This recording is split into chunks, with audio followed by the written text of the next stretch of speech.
Vamos a concentrarnos ahora en la estructura de las transacciones. La estructura de una transacción nos va a permitir definir cuáles son los atributos que la integran y cómo están relacionados estos atributos. Por ejemplo, supongamos que en una aplicación necesitamos registrar información acerca de los proveedores. Está claro entonces que vamos a definir una transacción a la cual le vamos a poner como nombre supplier. Y la estructura de esta transacción puede ser la que estamos viendo aquí en pantalla, ¿verdad? Los atributos supplier ID, identificador del proveedor, supplier name, para el nombre del proveedor, supplier address, para la dirección, y supplier phone, para el teléfono del proveedor. Esto significa entonces que cada proveedor va a estar identificado por un código, supplier ID, que queda determinado por el asterisco a continuación del nombre del atributo. Va a tener también un nombre, ¿verdad? Supplier name, una dirección y un teléfono. Cabe aclarar que el asterisco que acabamos de mencionar corresponde a una anotación teórica que utilizamos para indicar, ¿verdad?, que el atributo es identificador. Como veremos más adelante, nuestro asterisco en GeneXus va a aparecer representado por el icono de una llave y el usuario va a poder configurarlo mediante un menú contextual. Al momento de definir los atributos en la estructura de una transacción, no solamente tenemos que indicar el nombre, ¿verdad?, del atributo, sino que también vamos a tener que indicar cuál es el tipo de dato del atributo, cuál es su descripción y algunos detalles que vamos a ver más adelante. En esta diapositiva estamos viendo la imagen que vemos desde GeneXus de la estructura de una transacción. Vamos a concentrarnos en este icono de la llave que estamos viendo ahora en pantalla. Anteriormente explicamos que el asterisco a continuación del nombre del atributo supplier ID estaba indicando que se trata del identificador de la transacción. Y dijimos también que eso corresponde a una anotación teórica, ¿verdad? Pero que lo que nosotros en realidad vamos a estar viendo al trabajar con GeneXus no es el asterisco, sino un icono llave, como el que estamos viendo ahora en la pantalla. Toda transacción debe tener un identificador. Esto significa que toda transacción debe tener un atributo o un conjunto de atributos que definan la unicidad. En nuestro ejemplo, no van a poder existir dos proveedores que tengan el mismo valor de supplier ID. En definitiva, se trata entonces del concepto de clave primaria, ¿verdad? ¿Qué criterios vamos a tener que tomar para decidir qué atributos componen la clave primaria? Bueno, vamos a tener que tener en cuenta los requisitos, ¿verdad?, del objeto de la realidad. También es cierto que en muchos casos no es posible determinar a veces cuál es un identificador. Por lo tanto, se va a tener que optar por crear un atributo que sea artificial, o sea, que no corresponda con un elemento de la realidad y que su valor sea asignado internamente, por ejemplo, en forma correlativa. Este es entonces el significado del atributo clave, ¿verdad?, de ese atributo o conjunto de atributos que están representados con el icono de la llave. Vamos a ver ahora este siguiente icono que corresponde a una lupa. Corresponde al atributo descriptor de la transacción. ¿Y qué significa que un atributo sea descriptor? Bueno, significa que es el atributo que mejor representa o describe a la transacción. Para expresarlo en otras palabras, podemos decir que se trata del atributo con mayor carga semántica en la transacción. Si bien al momento de definir la estructura de la transacción, GeneXus determina cuál es ese atributo con mayor carga semántica, es posible definir a otro atributo como descriptor o no definir ningún atributo. Para eso entonces se debe utilizar el menú pop-up correspondiente. Estamos viendo ahora el ejemplo de una transacción de dos niveles. Observemos que cada uno de los niveles se encuentran encerrados en llaves, ¿verdad?, como estamos marcando en este momento.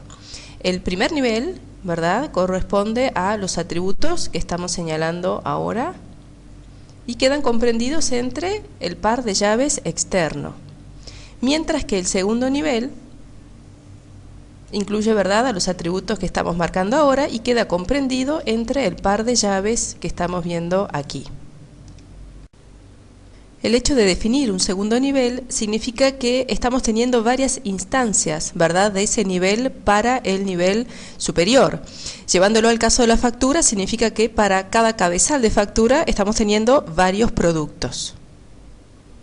Es importante tener claro que cada nivel de una transacción define un grupo de atributos que deben operar en forma conjunta.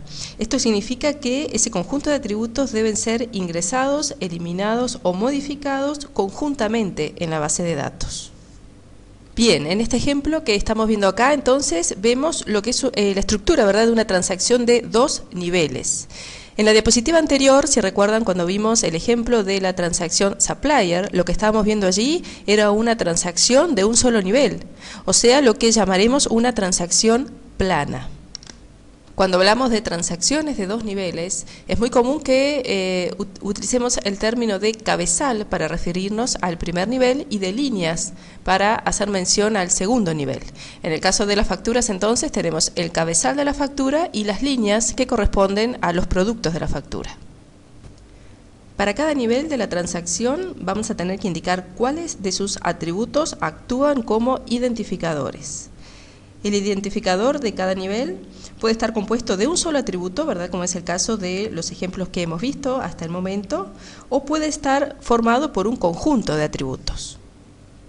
En este ejemplo de la transacción invoice, que es el que estamos viendo ahora en pantalla, el atributo invoice ID es el identificador del primer nivel y el atributo product ID es el identificador del segundo nivel.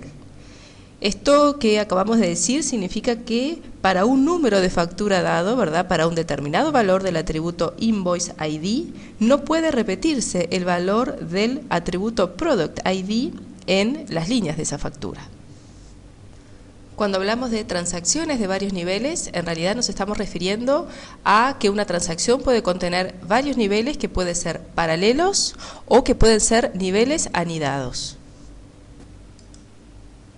Observando la vista de la estructura en GeneXus, es muy sencillo darse cuenta cuáles son los atributos, ¿verdad?, que corresponden al primer nivel y cuáles son los que corresponden al segundo nivel, ¿verdad?, en nuestro caso a las líneas de la factura. Cuando definimos un segundo nivel debemos indicar el nombre, el tipo, la descripción, salvo, ¿verdad?, como estamos viendo aquí, salvo en el caso del primer nivel que va a tomar el nombre de la transacción. Vamos a ver algunos ejemplos genéricos. Una transacción puede tener varios niveles y esos niveles pueden ser anidados o pueden ser paralelos. Vamos a ver algún ejemplo muy sencillo. Supongamos que tenemos un primer nivel, una transacción con clave primaria A, el atributo B. Luego tenemos un segundo nivel que tiene el atributo C como clave, el atributo D. Y otro nivel que tiene el atributo E como clave y el atributo F. Cerramos los niveles. Y en una estructura de este tipo estamos teniendo los niveles con clave primaria C y con clave primaria E, que si bien están ambos anidados, ¿verdad?, al cabezal, entre sí son niveles paralelos. Esta estructura está queriendo decir que para cada registro de tipo A vamos a tener muchos de tipo C y muchos de tipo E, pero entre los registros de tipo C y de tipo E no existe relación. Diferente es el caso siguiente. Tenemos ahora nuevamente nuestro cabezal con el atributo A como clave, el atributo B, un segundo nivel que tiene el atributo C como clave, atributo D, y un tercer nivel, ¿verdad?, pero dentro de este segundo nivel que tiene el atributo E como clave y el atributo F. Cerramos este nivel, cerramos el segundo y el cabezal.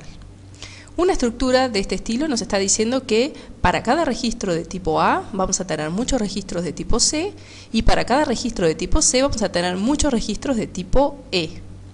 Esto entonces es un ejemplo de niveles anidados, ¿sí?